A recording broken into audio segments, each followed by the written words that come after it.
Á Gunnlaugsstöðum búa hjónin Hjördís og Steindór ásamt 6 fullorðnum huskyhundum og 1 labrador. Þegar við heimsóttum þau voru þau með 13 hvolpa úr 2 gotum, 6 og 4 vikna gamla.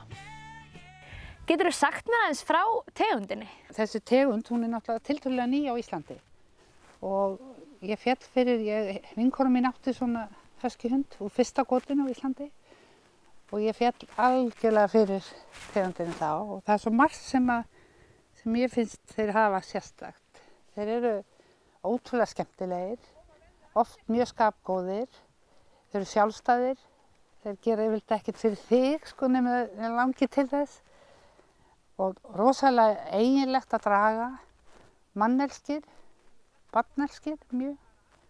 En svo er það náttúrulega svona neikvæða hliða líka sem er það að þú getur ekki verið með alveg út í náttúrunni.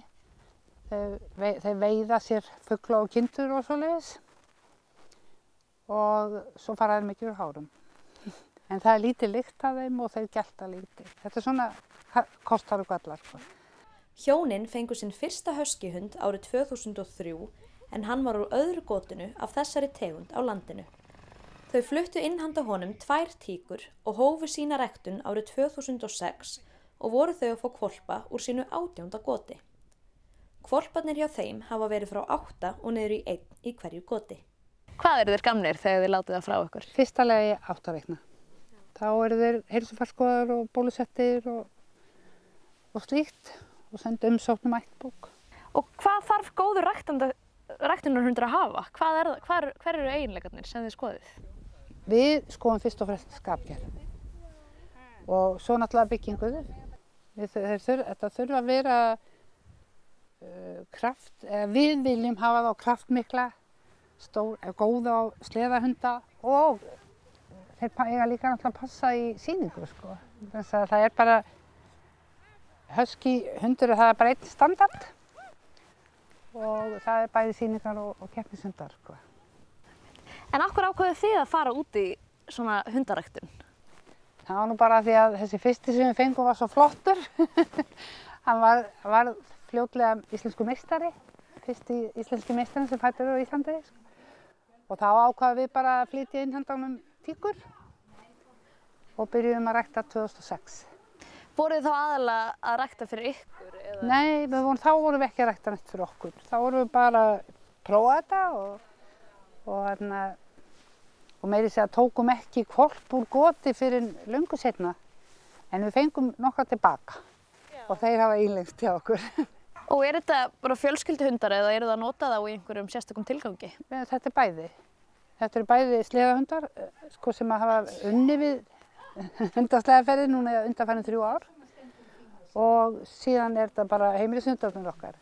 Og það er rosalega fyndið að sjá hvað eru fljótir að aðlagast. Þeir eru í Mývatnssveitinni á veturnar, nokkrir frá okkur, 2 eru þar ennþá núna og þar eru þeir í vinnu bara, vinnubúðum og þarna eru út í fjárhúsum en mjög vel að þeim búið samt sko. Og þeim elska það, svo koma þeir heim og þá elska þeir að vera bara inn í eldhúsi og fylgjast með matagerðinu og svona.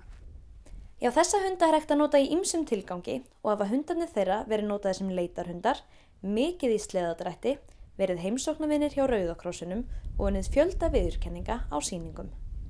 En hvernig er það með huskyhundana? Eru þeir eitthvað grimmari en aðrar hundategundir? Nei, alls ekki. Þeir eru mjög ljúfir og góðir hundar.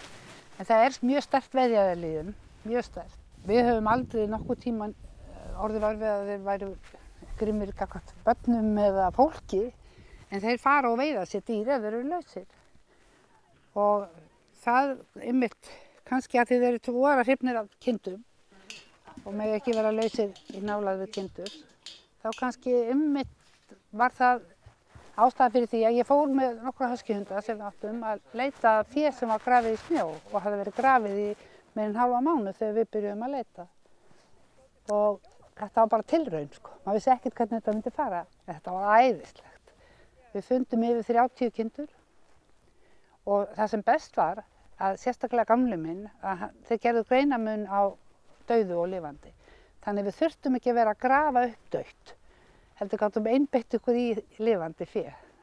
Og þetta var náttúrulega bara kapphlaup við tímann. Þannig að maður gæti eiginlega sagt að þetta væri svona frekar miskilin tegund. Já, ég segi það. Ég er náttúrulega alltaf svo fúl þegar að kemur mynd af husky og það er einhver allt önnur tegund sem hefur gert eitthvað, sko. Og ef að husky gerir eitthvað, þá kemur það pottþétt fram. Ef að labrador gerir eitthvað, það kemur það ekki fram. Eða einhver, ég segi nú bara svona, veit þið. Og auðvitað er maður í svolítið vörn gagnvart því. Mér finnst það leiðilegt.